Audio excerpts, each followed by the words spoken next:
சுற்றுப்பயணத்தால் நாங்கள் வளரோம்னு எடப்பாடி இல்லை, எல்லா எதிர்க்கட்சி தலைவரும் சொல்லக்கூடியது தான். சுற்றுப்பயணத்தில் கூட்டம் கலையாமல் நிற்குதா, கூட்டம் கடைசி வர நிற்குதா, வெறும் சேரை பார்த்து பேசுகிறாரா, அந்த மாதிரி ஃப்ளாப் ஆகுதா அல்லது சக்ஸஸ்ஃபுல்லாக போகுதாங்கிறத பார்க்கணும். டிடிவி அவர்கள் சொன்ன என்னன்னா, என்டிஏ தலைமையில் தான் வெற்றி பெறுவோம், அவர் தலைமையில் தான் ஆட்சிங்கிற மாதிரி தான் சொல்லிட்டு இருக்காரு. அமித்ஷாவை சொல்கிறாரா வேற இன்ஸ்ட்ரக்ஷனா, அமித்ஷாவை சொல்கிறாரா வேற இன்ஸ்ட்ரக்ஷனா, நான் 3 தடவை சொல்கிறேன். இது நிறைய பேருக்கு இது ஏன் சொல்கிறேன் எதுக்கு சொல்கிறேன்னு புரியாது. ஐயா சாச்சாத் எடப்பாடி பழனிசாமிக்கு மட்டும் இவன் பேசினான்னா, பிஎம்ஓவை முன்னிறுத்தி இவன் பேசினான்னா ஏதோ தெரியும் இவனுக்கு. பிஎம்ஓ அண்ணாமலை என் போன்ற மோடி மினிஸ்டர்ஸ் எல்லாம் பலத்துக்கேற்ற சீட்டு வேணும், 11.4க்கு குறைஞ்ச சீட்டு வந்தால் அப்புறம் ஒன் டைம் ஓட்டாட்டு பாஜக இங்கே காலி ஆயிரும். பாஜக நிலைநிறுத்தணும்னா 120 சீட்டு ரெட்டாலன்னா 60 சீட்டு தாமரை வேணும். அதை அண்ணாமலை பிஎம்ஓவுக்கு டேட்டா படி கொடுத்துட்டாரு. ஸோ அண்ணாமலையோட அந்த கருத்து பாஜகவுக்கான ஒரு கருத்து, பாஜக இந்த மண்ணில் நீடித்து நிலைத்து பெரிய சக்தியாக இருக்கணுங்கிற அண்ணாமலையின் கருத்தை பிஎம்ஓ ஏற்றுக்கிறாங்க. அதிமுக கொடுக்கறதுக்கான சாத்தியக்கூறுகள் இருக்கா? சாத்தியக்கூறுகள் குறைவு தான். Edappadi rough and tough bargainer. இது சீமானுக்கு லாபம். வன்னியர் ஓட்டு பேருமோன்னு அச்சப்படுறாரு. விஜய்க்கு இதில் முடிவெடுக்க முடியல. உறுதியா சீமான் தாண்டா சொல்றான். இவர் தீப்பந்தம் எடுத்து தீண்டாமை ஒதுக்குன்னு சினிமாவில் வெறும் வெட்டு வேஷம், பொம்மை, போலித்தனம், வசூலுக்காக பண்றது வியாபாரி. நிஜத்துல சீமான் தாயா ஹீரோ. திரௌபதி அம்மன் கோயிலுக்குள்ள நானே போவேங்கிறான். விஜய் எங்க காணலையே. சீமான் அதுல மாறுபட்டு நிற்கிறார் 3 வரலையும். அவருக்கு அது கெயின். மக்கள் மத்தியில் ஒரு அதிருப்தி இருக்கு, மக்களுக்கும் ஆன்டி டிஎம்கே ஓட்ஸும் வரப்போகுது. யார் சொன்னா? ஒரு இந்த சம்பவங்கள் நடக்குது இல்ல சார், சட்ட ஒழுங்கு இல்ல, அந்த மாதிரி அதிருப்தி இருக்கு மக்களுக்கு. அப்படி என்ன எவிடன்ஸ் இருக்கு? இருந்ததுன்னா என்ன எவிடன்ஸ்? ஆன்டி டிஎம்கே ஓட்ஸ் எங்க போகும்? இல்ல, பாராளுமன்ற தேர்தலும் அப்படித்தானே சொன்னாங்க. என்ன எவிடன்ஸ் இருக்கு? பாராளுமன்ற தேர்தல் அப்படி சொன்னாங்களா இல்லப்பா? சொன்னாங்களா இல்லையா? சொன்னாங்களா இல்லையா? சொன்னாங்க. சீமானை பற்றி பேசும்போது விஜய் எலிஜிபிள் இல்லைன்னு சொல்லிக்கிட்டு எடப்பாடியை பற்றி பேசும்போது மட்டும் எலிஜிபிளா வந்துட்டான்னு சொன்னா நான் கன்சிஸ்டண்டா இல்லை, முரண்பாடா பேசுறேன்னு ஆகும். விஜயால பாதிக்கப்பட போறது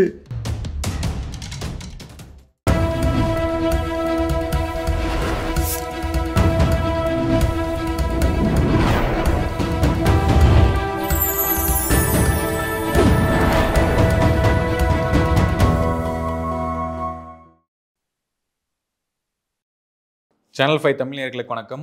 இன்றைய நேர்காணலில் நம்முடைய இணைந்திருப்பவர் அரசியல் விமர்சகர் திரு ரவீந்திரன் துரைசாமி அவர்கள். வணக்கம் சார். வணக்கம் நம்பி. சார், அதிமுகனுடைய சுற்றுப்பயணம் எடப்பாடி அவர்களுடைய தலைமையில் போகிறாங்க.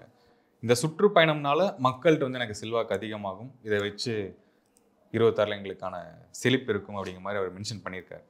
எப்படி இருக்க போது 2026 அதிமுகவுடைய நிலை என்ன ஆகும்? சுற்றுப்பயணத்தால் நாங்கள் வளரோம்னு எடப்பாடி இல்லை, எல்லா எதிர்க்கட்சி தலைவரும் சொல்லக்கூடியது தான். அதில் ஒன்றும் புதுசாக எதுவுமே இல்லை. சீமான், ரெட்டைமலை சீனிவாசன், ஐதிவாச பண்டிதர், MC ராஜா, முப்புறம் விழா, அதில் பல அர்த்தங்கள் இருக்குது. ரெட்டைமலை சீனிவாசனின் பிறந்த நாள் ஆதித்தமிழர் எழுச்சி நாள், பறையர் எழுச்சி நாள்னு சொல்லுங்கன்னு பலரும் சொல்லும்போது இல்லை, அது தமிழ் தேசிய அரசியலுக்கு மாற்றா ஆயிரும். ஒட்டுமொத்த ஆதி தமிழர்களுக்குமான ஒரு தலைவர் மட்டுமல்ல, ஒட்டுமொத்த தமிழகத்துக்குமான தலைவர் ரெட்டைமலை சீனிவாசன். அவர் குறிப்பாக மாட்சிமை பொருந்திய இங்கிலாந்து மகாராணியிடம் கை குலுக்காமல், ஏன் கை குலுக்கலன்னா நான் பறையர் கை குலுக்க முடியாதுன்னு சொல்லி அந்த அன்டச்சபிலிட்டியை வெளிவலத்துக்கு கொண்டு வந்தவருங்க லெவலில் ஆதி தமிழர் எழுச்சிங்கிறதுல பண்ணுறோன்னு அவர் பண்ணுறாருன்னா, அவருக்கு இஷ்யூ எடுத்துகிட்டு போய் தன்னோட வாக்கு வங்கியை உயர்த்துறதுக்கு அவரோட வேலையை பார்க்குறாரு. விஜய் மாநாடு நடத்த போகிறேன், ரோட் ஷோ பண்ண போகிறேன்னா அவருக்கு பலப்படுத்த பண்ணுறாரு.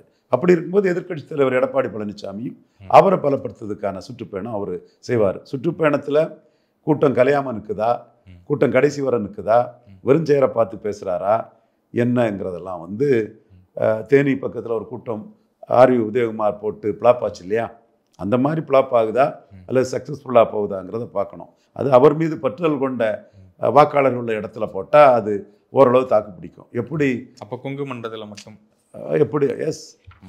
எப்படி ப்ரோக்ராமை அவங்க சார்ட் அவுட் பண்ணியிருக்காங்கிறத பொறுத்திருந்து பார்க்கணும். ஓகே, இந்த சுற்றுப்பயணத்தில் ஒருவேளை நயனார் அவர்களும் கலந்துக்கிட்டாங்க அப்படின்னா, பாஜகவும் சேர்ந்து வராங்க அப்படிங்கும்போது திமுகவுக்கு இது ஒரு இதுவாக இருக்குமா, பேக் ஃபயராக இருக்குமா? திமுகவுக்கு பேக் ஃபயர் இல்லை, சேர்ந்து வர்றது தான் திமுக விரும்புகிறாங்க, அது ஒன்றும் மறக்க முடியாது. திமுகவுக்கு அதிமுக பாஜக கூட்டணின்னா இவ்வளவுதான் வரும். அது பொருந்தா கூட்டணியாக போகும், நம்ம தோக்கடிச்சிடலாங்கிறது தான் திமுகவுக்கு நம்பிக்கை. அந்த வகையில் திமுக அதை கொண்டு ஒன்றும் பெரிய மரளதுக்குள்ள வாய்ப்புகள்லாம் இல்லை. சேர்ந்து வந்தாங்கன்னா இந்த அலையன்ஸ் கெமிஸ்ட்ரி ஓரளவு டெவலப் பண்ணதுக்கு வாய்ப்பு உண்டு. அதில் பிஜேபி தலைவர் ஒரு ஈக்குவல் லீடருங்கிற ஒரு அந்தஸ்தில் வரணும். எடப்பாடிக்கு ஒரு டம்மி மாதிரி போகக்கூடாது. அவர் ரெண்டு ரெட்டலைனா ஒரு தாமரைக்குள்ள அந்தஸ்தில் வரணும். இப்போ அந்த ஒரு குழப்பம் மாதிரியே போயிட்டு இருக்கு சார். ஒரு மாதமாக அது போயிட்டு இருக்கு. என்னன்னா யார் தலைமையில் அப்படிங்கிறது தான். என்டிஏ தலைமையா அதிமுக தலைமை, அதிமுக தலைமையில் தான். அப்படி டிடிவி அவர்கள் சொன்னது என்னன்னா என்டிஏ தலைமையில் தான் வெற்றி பெறுவோம், அவர் தலைமையில் தான் ஆட்சிங்கிற மாதிரி தான் சொல்லிட்டு இருக்காரு. நீங்கள் அது டெக்னிக்கலாக வரீங்க. என்டிஏல அதிமுக ஒரு உறுப்பு கட்சியாகி அந்த அதிமுக தலைமையிலங்கிறது தான் அது வரும். அதில் எடப்பாடி பழனிசாமி பேரை முதல்ல சொன்னவர். இப்போ அவர் அதை அமித்ஷா இது பண்ணும்போது அமித்ஷாவே சொல்கிறாரா வேற இன்ஸ்ட்ரக்ஷனா, அமித்ஷாவே சொல்கிறாரா வேற இன்ஸ்ட்ரக்ஷனா, அமித்ஷாவே சொல்கிறாரா வேற இன்ஸ்ட்ரக்ஷனா, இது நான் 3 தடவை சொல்கிறேன். இது நிறைய பேருக்கு இது ஏன் சொல்கிறேன் எதுக்கு சொல்கிறேன்னு புரியாது. ஐயா சாச்சாத் எடப்பாடி பழனிசாமிக்கு மட்டும் இவன் பேசினான்னா, பிஎம்ஓவை முன்னிறுத்தி இவன் பேசினான்னா ஏதோ தெரியும் இவனுக்கு, பிஎம்ஓவில் பயன்படுத்தி மோடியையே பிரைம் மினிஸ்டர் கேண்டிடேட்டாக சொன்ன குருமூர்த்தி கருத்தையே முறியடித்தவன் இவன்னு அவருக்கு தெரியும். என்றாலும் அமித்ஷா வந்து அதிமுகவுக்கு தான் முதலமைச்சர் வேட்பாளருங்கிறதையும் சொல்லிட்டாருங்கிறதும் நமக்கு புரியுது. ஏன் இந்த குழப்பம் நிலவுவதற்கான காரணம் என்ன? குழப்பம் நிலவுவதற்கு காரணம் சீட் ஷேரிங் முடியலை. பிஎம்ஓ அண்ணாமலை போன்ற மோடி மினிஸ்டர்ஸ் எல்லாம் பலத்துக்கு ஏற்ற சீட்டு வேணும், 11.4க்கு குறைஞ்ச சீட்டு வந்தால் அப்புறம் ஒன் டைம் ஓட்டாட்டு பாஜக இங்கே காலி ஆயிரும். சீமான் போன்றவங்களும் அதை காலி பண்ணதுக்கு பெருசாக நிற்கிறாங்க. பாஜக சுமை, பார்லிமெண்ட் மோடினா ப்ளஸ்ஸு, அசம்பிளினா சுமைன்னெல்லாம் பேசுகிறாங்க. அப்போ அதை ஓவர் கம் பண்ணி பாஜக நிலைநிறுத்தணும்னா 120 சீட்டு ரெட்டலைன்னா 60 சீட்டு தாமரை வேணும். அதை அண்ணாமலை பிஎம்ஓவுக்கு டேட்டா படி கொடுத்துட்டாரு. ஸோ அண்ணாமலையோட அந்த கருத்து பாஜகவுக்கான ஒரு கருத்து, பாஜக இந்த மண்ணில் நீடித்து நிலைத்து பெரிய சக்தியாக இருக்கணுங்கிற அண்ணாமலையின் கருத்தை பிஎம்ஓ ஏற்றுக்கிறாங்க. அதை எடப்பாடி ஏற்றுக்கிட்டு எப்படி ஷீட் ஷேரிங் பண்ண போகிறாங்கிறதா $1 மில்லியன் கொஸ்டின். அதைத்தான் பொறுத்திருந்து பார்க்கணும். இல்லை, கடந்த முறை பேசும்போது 65 சீட் அண்ணாமலை வாங்கி கொடுத்துருவாரு, நீங்கள் இப்போ 60 அப்படிங்கிற மாதிரி சொல்கிறீங்க. அதுக்கு மேலே அதுக்கான வாய்ப்புகள் இருக்கா? 60க்கான வாய்ப்புகள் இருக்கா? 130ன்னா 65, 140ன்னா 70, 150ன்னா 75, 160ன்னா 80 வாங்க முடியாது. 214 தாண்டி போயிடும். ஒரு பேச்சுக்கு சொன்னதை அதுக்கான வாய்ப்புகள் இருக்கு. 65லேருந்து 5 குறைஞ்சி வந்துட்டேன்லாம் கணக்கு போடாது தம்பி. அதுக்கான அதிமுக கொடுக்கறதுக்கான சாத்தியக்கூறுகள் இருக்கா? சாத்தியக்கூறுகள் குறைவு தான். Edappadi rough and tough bargainer. 2029 Modi தனிமைப்படாமல் இருக்கணும்னா பிஎம்ஓ இதில் தலையிடணும். சிஎம் கேண்டிடேட்டே என்டிஏக்குள்ள எடப்பாடின்னு தான் இதுவரை போயிட்டு இருக்கு. ரிசர்ட் பாதுகாப்பெல்லாம் கொடுத்துருக்காங்க. ஸோ அதெல்லாம் இன்னும் நாட்கள் இருக்குது. அரசியலில் பல மாற்றங்கள் சாத்தியம் தானே. விஜய் அவர்கள் சொன்னது என்னன்னா, அவர் தலைமையில் கூட்டணியில் நிற்போம் சொன்னது திமுக எங்களுக்கு வந்து எந்த பிரச்சனையும் இல்லை, அதிமுகவுக்கு தான் பிரச்சனை அப்படிங்கிறது கனிமொழி அவருடைய ஸ்டேட்மெண்ட். கனிமொழி ஸ்டேட்மெண்ட் கரெக்டு தான். எப்படி சார் அது பாதிப்பு? ஆனால் விஜய் எலிஜிபிளா நின்றுக்கிட்டு வராங்கிறது தான் என்னோட சந்தேகம். எலிஜிபிளா நின்னா எடப்பாடியை தான் பாதிக்கும். அது எப்படி சீமானுக்கு பெரிய ப்ளஸ்ஸாக மாறும். கொஞ்சம் விலைக்கு சொல்றீங்களா? அந்த ஓட் ஷேரிங்காக எப்படி இதை சீமானுக்கு எப்படி ப்ளஸ்ஸாக மாறணும்னா, இப்போ பெரியாரே மண் சீமான் சொல்றாரு. பெரியார் மண்ணுன்னு யாரெல்லாம் சொல்றா? ஐயா மு.க. ஸ்டாலின், கே.பி. முனுசாமி, சி.வி. சண்முகம், செல்லூர் ராஜி, ஐயா எடப்பாடி பழனிசாமி, தாவேக்கா விஜய், 3 பேரும் பெரியார் மண்ணுங்கிறாங்க. பெரியாரே மண்ணுன்னு சொல்றாரு சீமான். அப்போ பெரியார் மண்ணுன்னு சொல்றவங்க ஓட்டு ஸ்டாலின் தான் பெரியாரிட்டியில் வருவார். அதுக்கு பிறதான் மற்றவங்க. பெரியாரே மண்ணுன்னு சொல்றவருக்கு ஒரே ஆளு தான், சீமான் மட்டும்தான். உள்ஒதுக்கீடு, அருந்ததியர் உள்ஒதுக்கீடு சரின்னு சொல்லி நாங்கள் தான் கொடுத்தோன்னு கலைஞருக்கு சிலையை வச்சு கொண்டாடுறாங்க. ஒவ்வொரு எலெக்ஷனும் தமிழ்நாடு ஃபுல்லாக அருந்ததியர்களை கன்சால்டேட் பண்ணக்கூடிய அளவுக்கு திமுக முன்னெடுத்து கன்சால்டேட் பண்ணுறாங்க. 90% அருந்ததியர் உதயசூரியனுக்கு தான் போடுறான். ஜெயலலிதா உயிரோடு இருக்கும்போது ரெட்டலைக்கு போட்ட அருந்ததியர் 90% இன்னைக்கு உதயசூரியனுக்கு போடுறான். ஸ்டாலின் தலைமையை ஏற்றுக்கிறான். இதுதான் கலைஞருக்கும் ஸ்டாலினுக்கும் உள்ள வித்தியாசங்கிறத ஐயா தமிழறிமணியன், பழக்கருப்பையா போன்ற கடந்த காலத்தின் கைதிகள், பிரிசனர்ஸ் ஆஃப் பாஸ்ட் தெரியல வாங்க அப்படி என்லைட்டன் பண்ணி விடுறேன். பூத்து வயசு இதோட என்லைட்டன் பண்ணி விடுறேன். அடுத்து ஜெயலலிதா அம்மையார் வந்து கலைஞருக்கு அதிகாரம் இல்லைன்னு சொன்ன போது Kongu Vellalar plus Arunthathiyar சேர்ந்தாதான் seat convert ஆகும்னு சொல்லி இவரும் அருந்ததியருக்கு ஆதரவாக வந்துட்டார், எடப்பாடி பழனிசாமி ஐயாவும். விஜய்க்கு மடிகாசு ஆந்திரா, கர்நாடகா, தெலுங்கானாலாம் படம் பார்க்கணும். இங்கேயும் தெலுங்கு தாய்மொழி மக்களும் அருந்ததியர்களும் படம் பார்க்கணும். அப்போ அவரும் விஜயும் அந்த ஸ்டாண்டுக்குள்ளே தான் இருக்கிறார். அப்போ சீமான் மட்டும்தான் பறையர் தேவேந்திர குல வேளாளர்களுக்கு 5% உயர்த்தி கொடுக்கணும்னு கேட்குறாரு. அப்போ மக்கள் மத்தியில் ஸ்டாலின், எடப்பாடி, விஜய் எல்லாம் ஒரே ஸ்டாண்டு. டிஸ்டிங்டா, யூனிக்கா, போல்டா, ஒரு ஓட்டு வரலானாலும் பரவாயில்ல, எனக்கு தமிழ் ஜாதி பறையரும் தேவேந்திர குல வேளாளர் என் மக்கள் ஓட்டு போட்டா போதும், என் ஆளு எனக்கு ஓட்டு போட்டா போதும்னு ஸ்ட்ராங்கா இருக்கிறது சீமான்.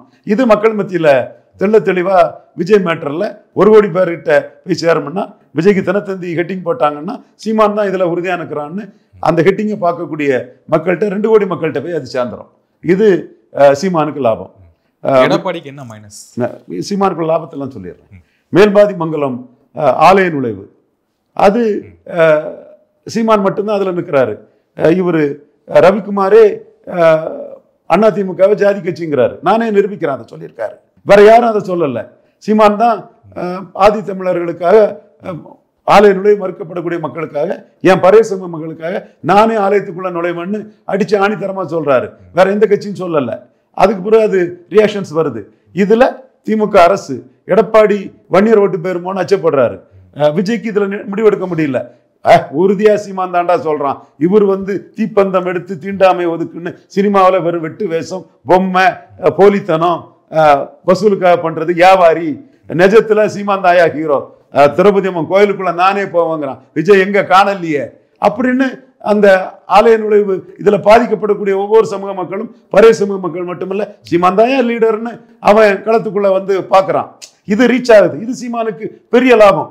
இன்னும் இதே மாதிரி விஜய் சீமான் கம்பாரிசன்ல ஒரு 20 டிஸ்டிங்க்ட் அண்ட் யூனிக் இஷ்யூஸை என்னால சொல்ல முடியும். இப்போ நீங்க சரத்குமார் எனக்கு நாடியில் வெட்டி இருக்கு, எம்ஜிஆருக்கு நாடியில் வெட்டு இருக்கு, நான் ராதிகா சூப்பர் ஸ்டார் இன் ஸ்மால் ஸ்கிரீன் அப்படின்னு சொன்னா திருமங்கலத்தில் ஓட்டு கிடைச்சுன்னு சொல்லும்போது சைனட் சாப்பிட மாதிரிங்க இஷ்யூ இல்லாம ஓட்டு போட மாட்டாங்கன்னு சொன்ன மாதிரி இப்போ ஜான ஆரோக்கியசாமி சரத்குமார் மாதிரி இஷ்யூ இல்லாம சொதப்பலா விஜயை ட்ரீட் பண்ணிட்டு இருக்கிறாரு. நான் இஷ்யூஸ்ல சீமான் ஏறி போவாருன்னு விஜயால அந்த இஷ்யூஸுக்கு மிகப்பெரிய முக்கியத்துவம் கிடைக்குங்கிறதை நான் எஸ்டாப்ளிஷ் பண்ணிட்டு இருக்கிறேன். எடப்பாடி மேட்டரா, எடப்பாடி மேட்டர்ல விஜய் எலிஜிபிள்னு நிரூபிச்சிட்டாருன்னா விஜயும் அந்த தெலுங்கு தாய்மொழி மக்கள் போயர், ஒட்டர், தொட்டிய நாயக்கர், அருந்ததியர் ஓட்டுக்கு தான் சண்டைக்கு போறாரு. அதாவது எம்ஜிஆரை ஏத்துக்கிட்டு அந்த ரெட்டலை ஓட்டுக்கு தான் விஜயும் சண்டைக்கு போறாரு. அப்போ சீமான் அதுல மாறுபட்டு நிற்கிறார் 3 வரலையும். அவருக்கு அது கெயின். அப்ப இங்க லாஸ் எம்ஜிஆர் ஜெயலலிதா தலைமையில் இருந்த கட்சி விஜயகாந்த் எலிஜிபிளா வரும்போது ரெட்டலை தான் பாதிக்கப்பட்டது. கமல்ஹாசன் ஓரளவு எலிஜிபிளா வரும்போது ரெட்டலை தான் பாதிக்கப்பட்டது. விஜய் எலிஜிபிளா வந்துட்டாருன்னா ரெட்டலை தான் பாதிக்கப்படும். ஏன்னா சீமானை பற்றி பேசும்போது விஜய் எலிஜிபிள் இல்லைன்னு சொல்லிக்கிட்டு எடப்பாடியை பற்றி பேசும்போது மட்டும் எலிஜிபிளா வந்துட்டான்னு சொன்னா நான் கன்சிஸ்டண்டா இல்லை, முரண்பாடா பேசுறேன்னு ஆகும். எலிஜிபிளா வந்துட்டாருன்னா எடப்பாடி பாதிக்கப்படுவார். இதுதான் எடப்பாடிக்குள்ள பாதிப்பு. ஏன்னா ஒரு புதிய சக்தி வரும்போது தோத்து கிடக்கிறவங்க தான் பாதிக்கப்படுவாங்க. அது எடப்பாடி டிக்ளைனிங் போல்ஸ் மெல்ட் ஆயிட்டு இருக்குது. ஜெயலலிதா இருந்த 40% 7% திராவிட இயக்கம்னு ஸ்டாலின் போயிட்டு 7% இந்துத்துவான்னு அண்ணாமலை மூலமா மோடி பிரதமர் வந்துட்டு 7% நாம் தமிழ் சீமானுக்கு தமிழ் தேசியணி போயிட்டு இது 2 ஜாதி கட்சின்னு ஆனதுனால பாதிப்பு. நமக்கு என்ன லாபம் இல்லை. எடப்பாடி நினைக்க ஜாதிக்காரன்லாம் ஒரு 7% சீமான்ட்ட போய் அது 8% ஆயிட்டு. இன்னும் தனக்கு சீமான் வளர்ச்சி, நம்ம ஜாதிக்கு லாபம், நம்ம ஜாதிக்கு பெருமன் நினைக்கிறவங்களாம் சீமானுக்கு ஓட்டு போடுவான். அதுதான் ஓட்டு அப்படிதான் இருக்குது. அந்த வகையில விஜய் வருகை எலிஜிபிளா நின்றுட்டா புறமொழியாளர்கள் போயர், ஒட்டர், தொட்டிய நாயக்கர் இந்த சீமான் பெரியாரை திட்டுறது, பெரியாருக்காகவே விஜயே வலம் போகாம நடுவும் போகாம நடுப்புல போய் விஜய சொல்லல, தாவேக்காக தான் சொன்னாரு. அப்படி கடுமையா சொல்றதெல்லாம் நமக்காக தானே விஜய் இந்த கஷ்டத்தை படுறாருன்னு ரெட்டலைக்கு ஓட்டு போட்டவொடனே விஜய்க்கு ஓட்டு போடக்கூடிய சூழ்நிலையும் வரலாம். ஸோ விஜயால பாதிக்கப்பட போறது எடப்பாடி பழனிசாமி தான் எலிஜிபிளா விஜய் நின்னா. ஓகே, இப்போ மக்கள் மத்தியில ஒரு அதிருப்தி இருக்கு. மக்களுக்கும் ஆன்டி டிஎம்கே ஓட்ஸும் வரப்போகுது. யார் சொன்னா? ஒரு இந்த சம்பவங்கள் நடக்குது இல்ல சார், சட்ட ஒழுங்கு இல்ல, அந்த மாதிரி அதிருப்தி இருக்கு மக்களுக்கு. அப்படி என்ன எவிடன்ஸ் இருக்கு? இருந்ததுன்னா ஆன்டி டிஎம்கே ஓட்ஸ் எங்க போகும்? இல்ல, பாராளுமன்ற தேர்தலும் அப்படித்தானே சொன்னாங்க. என்ன எவிடன்ஸ் இருக்கு? பாராளுமன்ற தேர்தல் அப்படி சொன்னாங்களா இல்லப்பா? சொன்னாங்களா இல்லையா? சொன்னாங்களா இல்லையா? சொன்னாங்க. Say no to drug and டிஎம்கேன்னு சொன்னாங்களா இல்லையா? திமுக 47% வாக்கு எடுத்துட்ட. அப்போ உறுதியா ஜெயிப்பாங்க 26லயும். அதிருப்திங்கிறது ஒரு எதிர்கட்சியோட கிளைம் தான். அதிருப்தி இருக்குன்னு நான் ஏன் அக்செப்ட் பண்ணிட்டு போனோம்? இருக்கு அதிருப்தி கிட்ட நிரந்தரமாட்டே எப்படி ஒரு ஆன்டி டிஎம்கே ஓட்ஸ் வரும்ல சார், அது எங்க டிரான்ஸ்ஃபர் ஆகும்னு கேட்குறேன். நிரந்தரமாட்டே அன்புமணியை சிஎம்ஆன்னு ஓட்டு போடவங்கள்ட்ட அதிருப்தி இருக்கு, உண்மை. அதே வேளை இந்து நாடார்கள்ட்ட முதல் கான்ஸ்டியூஷன் இது முதல் அரசியல் சட்ட திருத்தத்தின் மூலவர் காமராஜுங்கிறத பெரியார் கருத்துருவாக்கம் தான் பண்ணாரு, காமராஜுக்கு அதிகாரம் தான் பண்ணாருன்னு சொல்லும்போது ஒவ்வொருத்தரும் சொல்றான், முக்குலத்தர வளர்ச்சி காமராஜ் காரணம்டா, பெரியாருன்னு சொன்னாலும் போய் சொல்லிட்டு இருந்தியா இது நாள் வர. வன்னியர் வளர்ச்சி காமராஜ் காரணம்டா, அதிகாரத்தை பயன்படுத்தி அரசியல் சட்டத்தை திருத்தி கொடுத்தான், அதனால 64 பிறகு நாடார் வளர்ச்சி காரணம், 74 வளர்ச்சி பிறகு வெள்ளாள குன்ற வளர்ச்சி காமராஜ் காரணம், உடையார் வளர்ச்சி காமராஜ் காரணம்னு அடிச்சு ஆணித்தரமா ஒவ்வொரு நாடாரும் பேசுறான். எவனும் பதில் சொல்ல முடியல. ஸ்டாலின் அதை கலைஞர் பேசாததை ஸ்டாலின் சட்டமன்றத்திலே முதல் அரசியல் சட்டத்தின் மூலவர் காமராஜன் எழுதி வச்சுட்டா, ரெக்கார்ட் பண்ணிட்டு போயிட்டாப்ல. அப்போ நாடார்கள் மத்தியில் ஸ்டாலினுக்கு என்ன அதிருப்தி வரும்? மோடிக்கு பார்லிமெண்ட் ஓட்டு போட்ட நாடார்கள் ஸ்டாலினுக்கு போடலாமே. அதே மாதிரி மோடிக்கு சட்டமன்றத்தில் ஓட்டு போட்ட தேவேந்திர குல வேளாளர்கள் ஸ்டாலினுக்கு போடலாமே. நீ எப்படி அதிருப்தின்னு 10 முடிவு பண்ணி பேசுவ? எங்க இருக்குது? 24 இப்படிதான் சொன்னீங்க. சுமன் சி ராமன் கட்டும் எதிர்ப்புன்னு ஈரோடு கிழக்கிலே சொன்னார். அட சும்மா இருங்க சார், நானே நக்கல் அடிச்சு விட்டேன். அந்த கோஷ்டி என்னைக்கு தானே சொல்லிட்டு இருக்கோம். இருக்குன்னு நீ எப்படி அதுக்கு ஆதாரத்தை கொண்டு வர? ப்ரோ இன்கமர்சி இருக்கலாம், 30 லட்சம் பெண்களுக்கு உரிமை தொகை அதை கொடுக்குறாங்க. இந்த இடத்துலையும் சீமான் அது தப்புங்கிறாரு, இலவசங்கள் கூடாதுங்கிறாரு. அப்ப இலவசங்களை கொடுத்து அதுக்கான ஓட்டை எடுக்கிறது ஸ்டாலின். இலவசங்களை ஆதரிச்சு ஸ்டாலினோட 500 ரூபாய் ஜாஸ்தி கொடுப்போம்னு எடப்பாடி தரப்பு சொல்லுவாங்க. அதே மாதிரி விஜய் இலவசங்களுக்கு ஆதரவா இருக்காரு. அது எடப்பாடியோட கூட்டணி போறதுக்கா என்னவான்னு எனக்கு தெரியாது. அதுல இலவசங்களை நாட்டுக்கு கேடு, என் மக்கள் கல்லறக்கு உரிமை கொடுத்தா என் விவசாயிக்கு வருமானம் பெருகும், ஆடு மாடு மேய்க்கிறதுக்கு அதுக்குள்ள உணவு புல்கள் எல்லாம் கிடைக்கும்படி செய்தா விவசாய வருமானம் கூடுன்னு என் தமிழ் மக்களுக்கு வருமானத்தையும் சுயமரியாதையும் வச்சு இந்த 3 வரை ஏற்று அரசியல் பண்றது சீமான். ஸோ ஒவ்வொன்றும் இஷ்யூ பேஸ்டு தான். ஆன்டி எஸ்டாப்ளிஷ்ங்கிறது இருக்குங்கிறதுக்கு என்ன எவிடன்ஸ் சொல்லு? 24 இல்லைல்ல, விக்கிரவாண்டியில் இல்லைல்ல, அது இருந்தால் தான் பார்த்துக்கணும். இறுதியாக ஒரு கேள்வி, அதிமுக பாஜக இந்த கூட்டணி வலிமையா இருக்கா, என்ன ஆக போகுது சார்? அதிமுக பாஜக 19, 14, 30, இது தமாக 32% பலமுள்ள அணி. இதோட கெமிஸ்ட்ரி எப்படி இருக்குங்கிறது வரும் நாட்களில் தான் தெரியும். ஷீட் ஷேரிங்கை வச்சு தான் சொல்ல முடியும், பொறுத்திருந்து தான் பார்க்கணும். ஓகே சார், நேர்காணலை மிக்க நன்றி. வணக்கம் சார். வணக்கம்.